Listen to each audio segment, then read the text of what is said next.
آج بروز جمعرات 17 اپریل سن 2025 کو اسماء الحسنہ سے متعلق ہمارا یہ درس نمبر 38 ہے،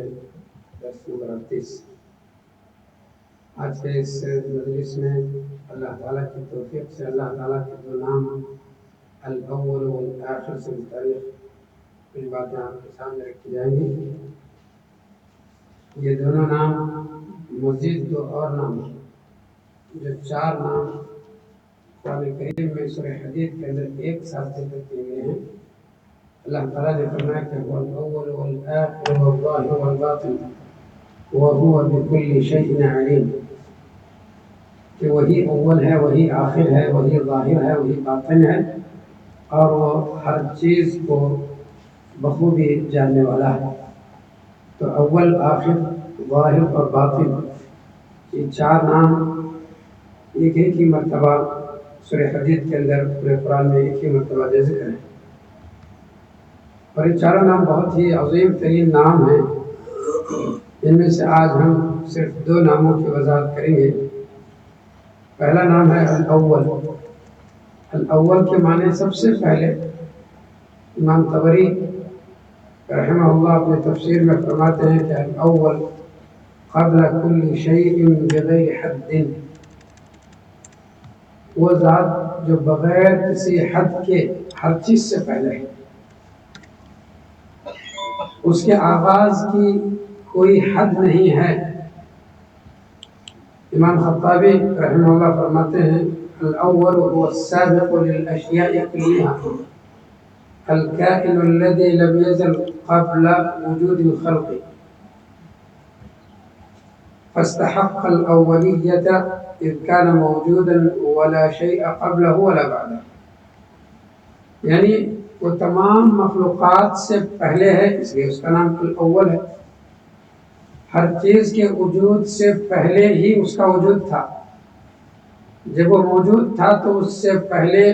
کوئی چیز نہیں تھی، اور اس کے ساتھ بھی کوئی چیز نہیں تھی۔ تمام مخلوقات کی ابتدا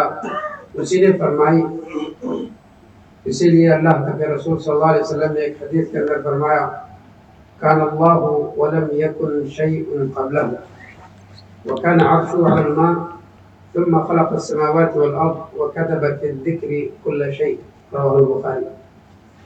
کہ نبی کریم صلی اللہ علیہ وسلم نے فرمایا کہ اللہ تعالیٰ موجود تھا اور اس سے پہلے کوئی چیز نہیں تھی، اور اس کا عرش پانی پر تھا، پھر اس نے آسمان و زمین پیدا کیے اور لوح محفوظ میں ہر چیز لکھ دی۔ اس حدیث کی روشنی میں ہمیں مخلوقات کی ترتیب بھی معلوم ہوتی ہے، اور ان ساری مخلوقات سے پہلے اللہ تبارک و تعالیٰ ہے۔ کہ مخلوقات کی ترتیب یہ ہے کہ اللہ نے سب سے پہلے پانی پیدا کیا، پھر عرش پیدا کیا، پھر جو قلم اور لوح محفوظ پیدا کیا، اور اس کے بعد آسمان اور زمین پیدا کی۔ تو اس طریقہ سے اللہ تبارک و تعالیٰ سب سے پہلے ہے، اور ساری مخلوقات اس کے بعد ہی ہیں، اس لیے اس کا نام الاول ہے۔ دوسرا نام الآخر ہے۔ الآخر کے معنی سب سے آخر میں، یعنی بغیر کسی حد کے وہ سب سے آخر ہے۔ ہر چیز کے مرنے اور فنا ہونے کے بعد بھی وہ باقی رہنے والا ہے۔ جب تمام مخلوق فنا ہو جائیں گی تو صرف اللہ ہی باقی رہے گا، اس کے انتہا کی بھی کوئی حد نہیں ہے۔ اسے نبی کریم صلی اللہ علیہ وسلم اپنی ایک دعا میں، جس کا ذکر آگے بھی آئے گا، ان دونوں ناموں سے متعلق فرمائیں کہ اللہم انت الاول فلیس قبلک شیء، اے اللہ تو ہی سب سے پہلے ہے، تجھ سے پہلے کوئی نہیں۔ وانت الآخر فلیس بعدک شیء، تو ہی سب سے آخر ہے، تیرے بعد کوئی چیز نہیں۔ تو الآخر اللہ تعالیٰ کا یہ نام جو الآخر ہے، تو اللہ تعالیٰ اس وقت بھی ہوگا جب تمام مخلوق ختم ہو جائے گی، تمام مخلوق فنا ہو جائے گی۔ اللہ نے فرمایا کہ کل شیء ہالک الا وجہہ، ہر چیز فنا ہو جائے گی سوائے اللہ تعالیٰ کا، اس لیے تو آخر ہے۔ کل من علیہا فان، ہر چیز فنا ہونے والی ہے۔ وَيَبْقَى وَجْهُ رَبِّكَ ذُو الْجَلَالِ وَالْإِكْرَامِ، صرف اور صرف تمہارے رب ذوالجلال ہی باقی رہے گی، تمہارے رب ذوالجلال کا چہرہ باقی رہے گا۔ تو اللہ تبارک و تعالیٰ کی ذات ہی باقی رہنے والی ہے، اس لیے اس کا نام الآخر ہے۔ یہاں ایک اشکال ہے، جہنم اور جنت، بلکہ کہیے کہ جنت جس میں لوگ نعمتوں میں ہمیشہ ہمیشہ رہیں گے، ان کے لیے موت نہیں ہے، اور جہنمی جن پر اللہ تبارک و تعالیٰ نے یہ فیصلہ فرمایا ہے کہ وہ ہمیشہ ہمیشہ رہیں گے۔ قرآن کریم میں خالدین فیہا ابدا الفاظ ہیں کہ اس میں وہ ہمیشہ ہمیشہ رہیں گے۔ تو اس کا کیا مطلب ہے کہ اللہ تعالیٰ آخر ہے، اس کے بعد کوئی چیز ہی نہیں، وہ ہمیشہ ہمیشہ رہے گا، ابد تک رہے گا، اس کی کوئی حد ہی نہیں ہے۔ اور جنتیوں کے بارے میں بھی یہی بات ہے۔ تو اس کا جواب یہ ہے کہ جنتیوں کا وجود اللہ کے سبب سے ہے، بذات خود نہیں۔ اللہ تبارک و تعالیٰ چاہا کہ وہ ہمیشہ رہیں گے، اللہ کی وجہ سے ہی، اس آخر ذات کی وجہ سے ہی ان کے لیے دوام ہے، ان کے لیے بقا ہے، لہذا بذات خود ان کے لیے بقا اور دوام نہیں ہے۔ تو اصل سبب اللہ تبارک و تعالیٰ ہے، وہی آخر ہے، اور ان کی زندگی کو جنت میں ہمیشہ باقی رکھنے والا ہے۔ یہ دونوں نام الاول الآخر، اس کے نتائج اور اس کے ثمرات یا ان کا تقاضا یہ ہے کہ بندے کو یہ عقیدہ رکھنا چاہیے کہ اللہ تبارک و تعالیٰ کی نہ ابتدا ہے اور نہ انتہا۔ اس لیے زمانے کی کوئی قید اللہ تعالیٰ کے پاس نہیں ہے، پہلے بعد میں یہ اللہ تبارک و تعالیٰ کے لیے زمانہ مقید نہیں کر سکتا۔ وہ مخلوق سے پہلے بھی تھا اور مخلوق کے فنا ہونے کے بعد بھی رہے گا، یہ بندے کا اعتقاد ہونی چاہیے۔ اور دوسرا تقاضا یہ ہے کہ اللہ تبارک و تعالیٰ الاول ہے، تو بندے ایسے اسباب اپنائیں جو اسے اللہ کے سامنے عاجزی اور انکساری، اس سے التجا اور اس سے فریاد کرنے پر ابھارتے ہوں، اور غیر اللہ سے تعلق کاٹتے ہوں، کیونکہ اسباب اس کا پیدا کرنے والا بھی اللہ تعالیٰ ہے، لہذا اسباب پر نظر رکھنے کے بجائے اس اول پر نظر رکھیں، اس اول پر اعتماد اور توکل کریں جو اسباب کو پیدا کرنے والا ہے۔ جہاں سے اسباب کی ابتدا ہوتی ہے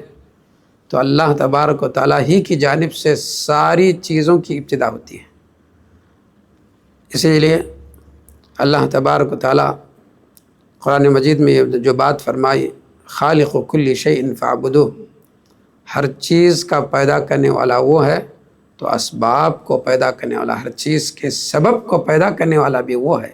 اس لیے کہ وہ اول ہے، لہٰذا اسی سے اپنا تعلق اور اسی سے اپنا ربط جو ہے بندے کو ہونا چاہیے، اور وہی بندوں پر اپنی نعمتوں کی ابتدا بھی کرنے والا ہے، وہ بن مانگے بھی دیتا ہے، اس لیے اس کا نام الوہاب ہے، المعطی ہے، کہ بندوں کو مانگنے سے پہلے ابتدائی طور پر وہی نعمتوں کو دینے والا ہے۔ بندے تو بعد میں مانگیں گے، بعد میں وجود بھی ان کا ہے،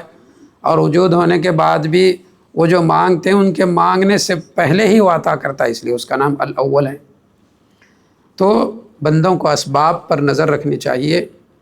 اسباب پر نظر نہیں رکھنی چاہیے، بلکہ اللہ تبارک و تعالیٰ جو کہ اسباب کو پیدا کرنے والا ہے، اس ذات پر جو یقین اور اس ذات پر جو ہے توکل ہونا چاہیے۔ تو لہٰذا اسی ضمن میں ایک تیسرا سبب یا تقاضا اس نام کا یہ ہے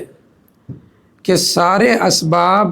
اسی پر ختم ہونے والے ہیں، جیسے اللہ تبارک و تعالیٰ کا نام الآخر ہے، اس کا تقاضا یہ ہے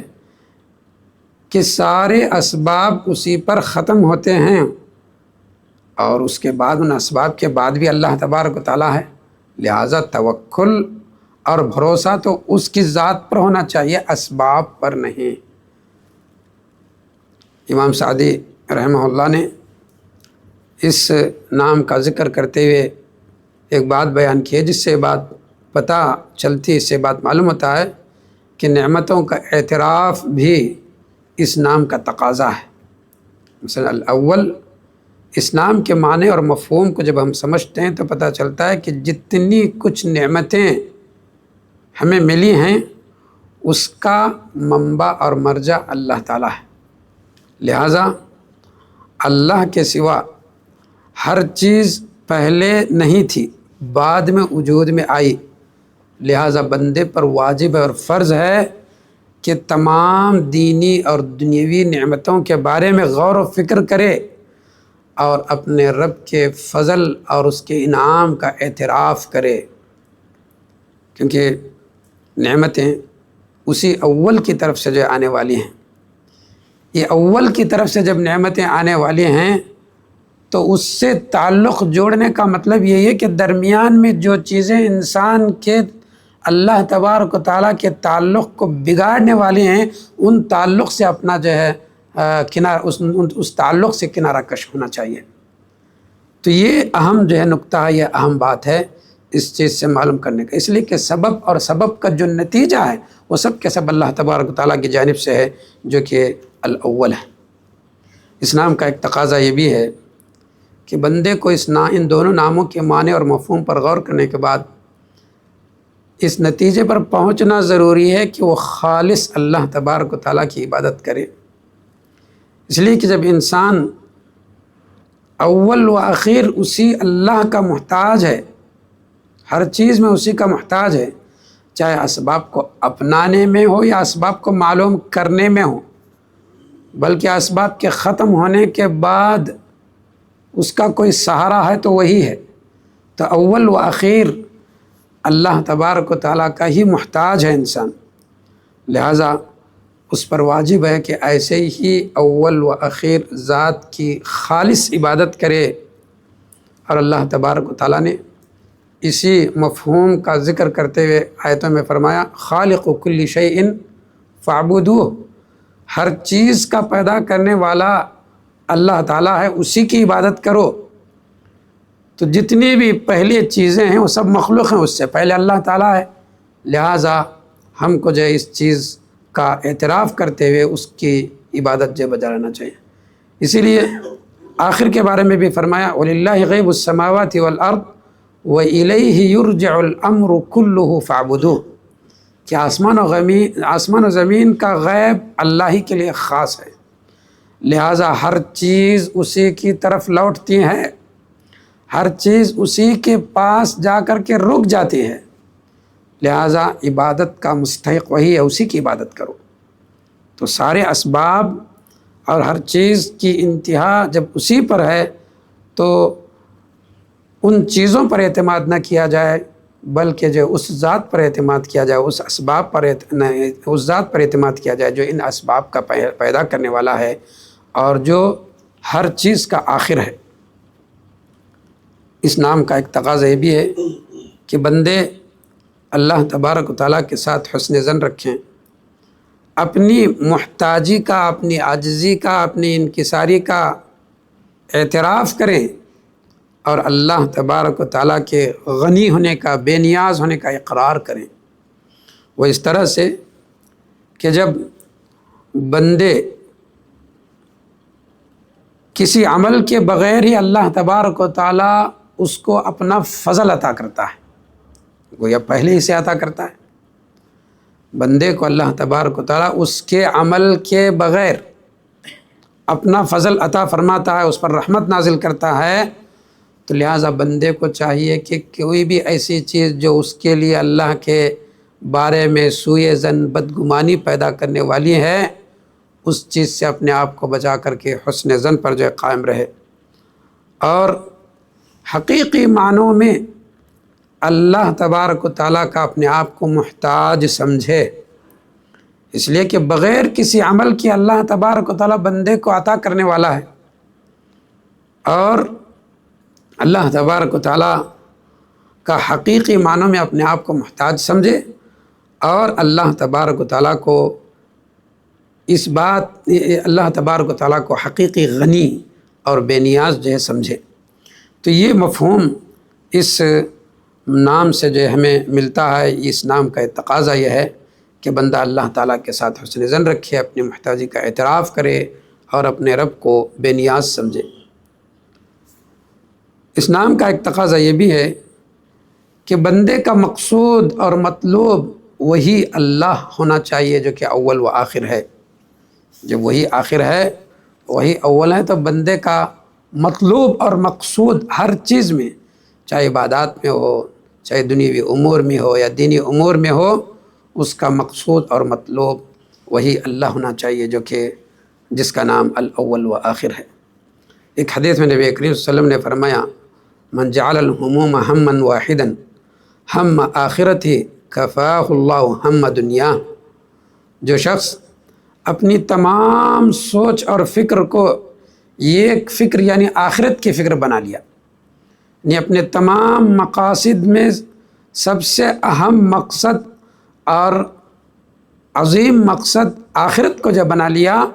تو اللہ تعالیٰ اس کے دنیاوی سوچ اور فکر اور دنیاوی مقاصد کے لیے کافی ہو جائے گا۔ اس کے دنیاوی مقاصد کو بھی پورا کرے گا اور اس کی سوچ اور فکر اور مصیبت وغیرہ جو بھی چیز ہے اس کو مجھے دور کرے گا، اس لیے کہ وہ آخر ہے تو اسی آخر سے اپنا تعلق جوڑے، اپنے سارے مقاصد میں سب سے آخری مقصد اسی کی ذات اور آخرت کی نعمتوں کو جو بنائے۔ اور فرمایا کہ ومن تشعبت به الہموم فی احوال الدنیا لم یبال اللہ فی ای اودیتها ہلک۔ اور جس نے اپنی تمام تر سوچ اور فکر کو دنیاوی امور میں بکھیر دیا، اس کی فکر جو دنیاوی امور سے متعلق لگ گئی تو اللہ تبارک و تعالیٰ اس کی پرواہ نہیں کرے گا کہ وہ کہاں جو ہے مر جائے گا، کیسے ہلاک ہوگا۔ اللہ تبارک و تعالیٰ کو اس کی پرواہ نہیں ہے۔ مطلب یہ ہے کہ اللہ تبارک و تعالیٰ ایسے شخص کا انجام برا ہوگا اور اس کا اللہ تبارک و تعالیٰ کو اس کے برے انجام سے متعلق اس کی مدد کرنے کا اللہ تبارک و تعالیٰ یعنی جو ہے مدد نہیں فرماتا ہے۔ اس نام سے متعلق ایک تقاضا یہ بھی ہے کہ جب اللہ تبارک و تعالیٰ اول اور آخر ہے تو ہر قسم کا فضل احسان اور نعمتوں کا مرجع اور منبع وہی ہے۔ اسی لیے نبی کریم صلی اللہ علیہ وسلم نے صبح اور شام ہمیں ایک دعا یہ سکھائی، اللہم ما اصبح بی من نعمت او بأحد من خلقک فمنک وحدک لا شریک لک۔ اے اللہ، صبح کے وقت جو بھی نعمتیں مجھے ملی ہیں، چاہے براہ راست تیری طرف سے ہوں یا کہ کسی مخلوق کی جانب سے ہوں، وہ سب کے سب تیرے ہی جانب سے مجھے عطا ہوئی ہیں، لہٰذا تو شکر کے لائق ہے، تو حمد اور ثنا کے لائق ہے۔ رسول اکرم صلی اللہ علیہ وسلم نے فرمایا کہ جو شخص اس دعا کو صبح کے وقت پڑھے گا اس نے اس دن بھر کا شکریہ ادا کر لیا، جس نے شام کے وقت پڑھ لیا اس نے شام کا وقت رات بھر کا جو شکریہ ادا کر لیا۔ اسی طریقہ سے نبی کریم صلی اللہ علیہ وسلم نے ان دونوں ناموں بلکہ اس کے ساتھ ساتھ جو 4 نام اور مزید 2 نام ہیں جو 4 نام پورے ہیں، ان ناموں کا ذکر ایک اور حدیث میں فرمایا کہ ابو ہریرہ رضی اللہ تعالیٰ عنہ کہتے ہیں کہ سونے سے پہلے جب ہم بستر پر جائیں تو اس دعا کو پڑھنے کے لیے آپ صلی اللہ علیہ وسلم نے فرمایا، جس کا آخری حصہ یہ ہے کہ اللہم انت الاول فلیس قبلک شیء وانت الآخر فلیس بعدک شیء وانت الظاہر فلیس فوقک شیء وانت الباطن فلیس دونک شیء اقض عنا الدین واغننا من الفقر۔ کہ اللہ تو ہی اول ہے، تجھ سے پہلے کوئی نہیں، تو ہی آخر ہے، تیرے بعد کوئی نہیں، تو ہی ظاہر یعنی سب سے اونچا اور سب سے بلند ہے، تجھ سے اوپر کوئی نہیں، اور تو ہی ہر مخفی چیز کو جاننے والا ہے، تیرے علاوہ کوئی اس کو جاننے والا نہیں، لہٰذا تو میرے قرض کو ادا فرما اور مجھے جو ہے فقیری سے محتاجی سے بے نیاز کر دے۔ تو سوتے وقت ان 4 ناموں کے واسطے سے نبی کریم صلی اللہ علیہ وسلم نے ہمیں قرض کی ادائیگی اور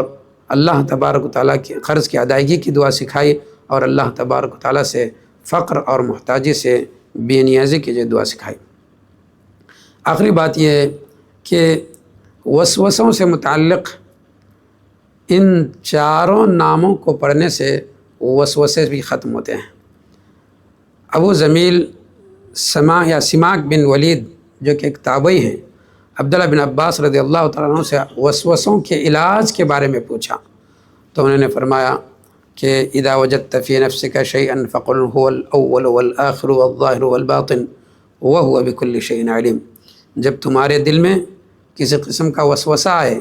جس کی وجہ سے ظاہر بات ہے عبادات بگڑتے ہیں، عقائد بگڑتے ہیں، تو تم جو اس آیت کو پڑھ لو کہ هو الاول والآخر والظاہر والباطن وهو بكل شیء علیم، کہ اللہ تبارک و تعالیٰ جب سب سے پہلے ہے، سب سے آخر ہے، سب سے اونچا ہے اور ہر مخفی چیز کو جاننے والا ہے، تو ہر لحاظ سے اللہ تبارک و تعالیٰ تمہاری جو حفاظت فرما لے گا۔ ایک اور دعا جو ہم صبح اور شام پڑھتے ہیں، اس دعا پر غور کرنے سے بھی یہی پتہ چلتا ہے کہ بندہ ہر لحاظ سے اللہ تبارک و تعالیٰ کا محتاج ہے، کہ جس میں نبی اکرم صلی اللہ علیہ وسلم نے فرمایا کہ واحفظنی من بین یدی ومن خلفی وعن یمینی وعن شمالی ومن فوقی واعوذ بعظمتک ان اغتال من تحتی، کہ اللہ تو مجھے اپنے سامنے سے اور اپنے پیچھے سے، اپنے دائیں سے، اپنے بائیں سے، اپنے اوپر سے، ہر لحاظ سے تو میری حفاظت فرما لے، بلکہ اپنے نیچے سے، کہ ایسا نہ ہو کہ زمین پھٹ جائے اور مجھے دھس جاؤں۔ تو سارے جہاد سے اللہ تبارک و تعالیٰ سے حفاظت طلب کرنے کی دعا نبی اکرم صلی اللہ علیہ وسلم نے ہمیں سکھائی ہے۔ تو اللہ تبارک و تعالیٰ کا یہ جو نام ہے الاول الآخر، جو سب سے زمانے کے اعتبار سے سب سے پہلے ہے اور زمانے کے اعتبار سے سب سے آخر ہے، بلکہ جس کو زمانے کی کوئی قید نہیں ہے اور ساری مخلوقات زمانے میں گھری ہوئی ہے، اور اسی طریقہ سے الظاہر الباطن، اللہ تبارک و تعالیٰ سب سے اوپر ہے اور ہر مخفی چیز کو جو جاننے والا ہے۔ تو اس طریقہ سے اللہ تبارک و تعالیٰ زمانے کے اعتبار سے اور جگہ کے اعتبار سے ساری مخلوق کو گھیرا ہوا ہے، تو پھر جو ہے حفاظت بھی اسی کی جانب سے مل سکتی ہے۔ لہٰذا نبی اکرم صلی اللہ علیہ وسلم نے ہم نے ایسے عظیم دعا سکھائی جس میں جو ہے ہر وقت کے لحاظ سے اور تمام جہات اور تمام سمتوں کے لحاظ سے ہمیں جو ہے حفاظت اگر مل سکتی ہے تو اسی ذات سے مل سکتی ہے۔ اللہ تعالیٰ سے دعا ہے کہ اللہ تبارک تعالیٰ ہمیں اس کے ناموں کو ویسا ہی سمجھنے اور ویسے ہی عمل کرنے کی توفیق اور سعادت نصیب فرمائے جیسے اس کے اور اس کے رسول کی مراد ہے۔ جزاکم اللہ خیر، السلام علیکم ورحمۃ اللہ وبرکاتہ۔